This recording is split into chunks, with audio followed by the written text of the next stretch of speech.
Bismillahirrohmanirrohim. Assalamualaikum warahmatullahi wabarakatuh. Alhamdulillahirobbilalamin. Segala puji bagi Allah, ini akan kami pisahkan kelompok Khawarij dengan ciri-ciri seperti yang ditampakkan oleh kelompok Dzul Khuwaisirah. Inilah Alkisah kaum Khawarij Dzul Khuwaisirah.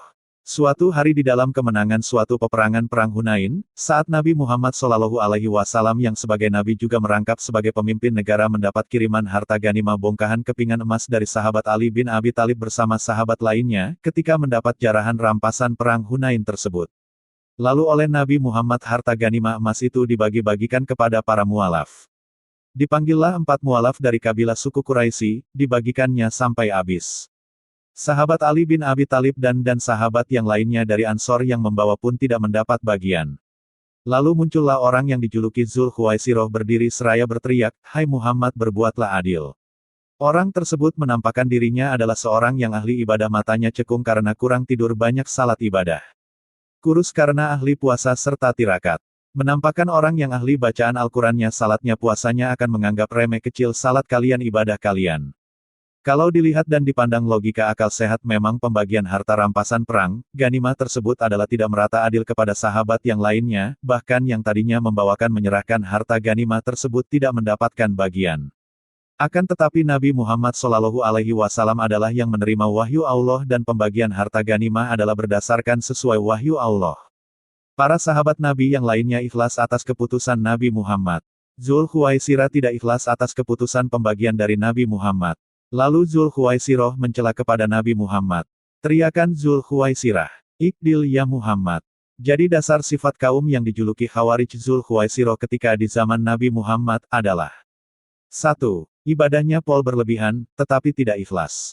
Kamu tidak bisa mengalahkan lamanya bagusnya sholatnya, puasanya, tetapi hatinya tidak ikhlas, iman tidak masuk ke dalam hatinya, karena merasa paling pol berlebihan atau ujub dalam beribadah. 2. Tidak bisa menahan emosi dan tidak sabar, akhirnya mencela, menghujat. Ciri kebiasaan kelompok ini adalah mencela pemimpin. Selanjutnya ketika kepemimpinan Khalifah Ali bin Abi Thalib, kelompok Dzul Khuwaisirah memisahkan diri dan membuat kerusuhan, yang akhirnya diperangi oleh Khalifah Ali bin Abi Thalib yang terkenal dengan nama Perang Nahrawan.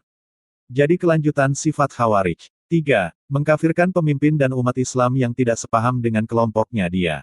4. Tidak taat tunduk patuh pada negara.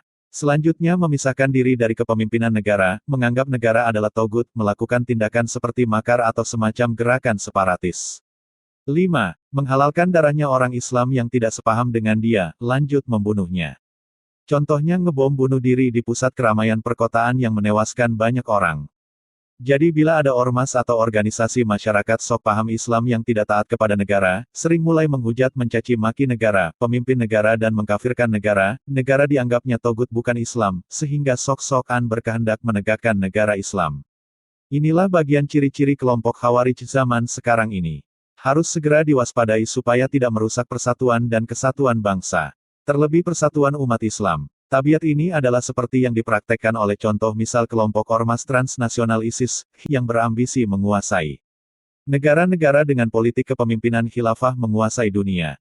Contoh ormas-ormas yang terafiliasi Tahrir tabiatnya mencela, mencaci maki negara, pemimpin negara, mengatasnamakan Islam. Mengkafirkan negara. Padahal Islam tidak mengajarkan seperti hal ini.